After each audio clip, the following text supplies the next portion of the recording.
Buat kalian yang tinggal di Sumatera, Kalimantan, atau Sulawesi dan suka bertanya-tanya, kapan ya giliran kita dapat internet yang kenceng tapi harganya masuk akal? Nah, hari ini kita bakal kupas tuntas jawabannya.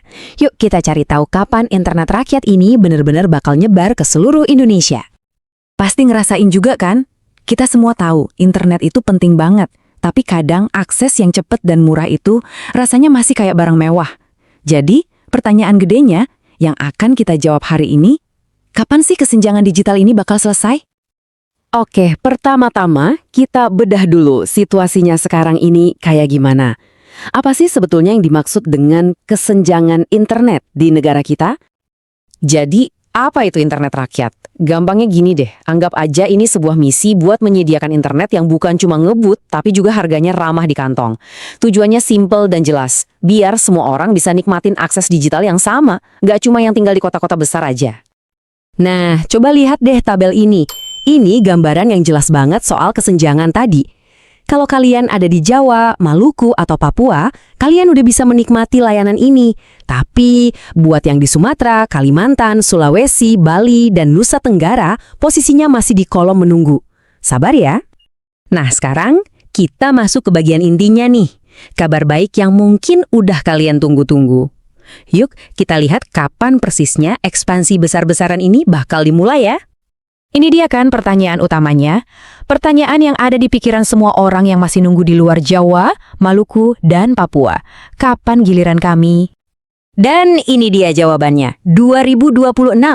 Yep, kalian nggak salah dengar. Peluncuran resmi untuk wilayah-wilayah baru ini dijadwalkan mulai tahun 2026. Jadi, penantian panjang ini sebentar lagi akan berakhir. Oke, jadi siapa aja yang bakal kebagian? Rencana 2026 ini akan mencakup Sumatera, Bali, dan Nusa Tenggara, terus juga Kalimantan dan Sulawesi. Ini semua bisa terwujud karena MyRepublic berhasil memenangkan lisensi frekuensi untuk wilayah-wilayah tersebut. Pertanyaan berikutnya, gimana caranya mereka melakukan ekspansi sebesar ini? Nah, jawabannya ada di sebuah kolaborasi strategis yang menurut saya cerdas banget. Jadi gini cara kerjanya. Ini adalah gabungan dua kekuatan besar. MyRepublic sebagai penyedia teknologi internet modern bekerja sama dengan institusi yang kita semua kenal, PT Pos Indonesia. Satu pihak bawa teknologinya, satu lagi bawa jaringan distribusinya yang udah sampai ke pelosok-pelosok negeri. Keren kan? Dan ini bukan cuma wacana loh, dengerin langsung nih dari CEO MyRepublic, Bapak Timotius Max Sulaiman. Beliau sendiri bilang kalau infrastruktur Pos Indonesia itu jadi kunci buat distribusi lebih cepat dan akses yang lebih dekat ke masyarakat. Ini langkah yang sangat strategis. Terus, prakteknya di lapangan bakal gimana? Simpel banget, nanti Pos Indonesia yang bakal ngurusin logistik pengiriman perangkatnya. Kantor pos juga bakal jadi gudang penyimpanan, sekaligus titik penjualan. Bahkan sistem pembayarannya pun bisa lewat sana. Jadi semua terintegrasi dalam satu jaringan yang udah ada di seluruh Indonesia. Oke, setelah kita bahas semua info teknisnya, sekarang kita fokus ke yang paling penting. Apa sih dampak nyata dari kabar ini buat kehidupan kita sehari-hari? Oke. Ini dia rangkumannya, poin-poin penting yang perlu kalian ingat. Pertama, penantiannya hampir selesai. Targetnya awal 2026. Kedua, aksesnya bakal gampang banget, tinggal datang ke kantor pos terdekat.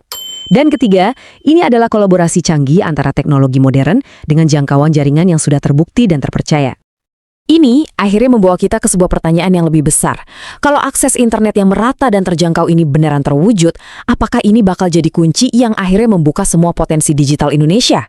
Gimana menurut kalian? Terima kasih banyak sudah menyimak.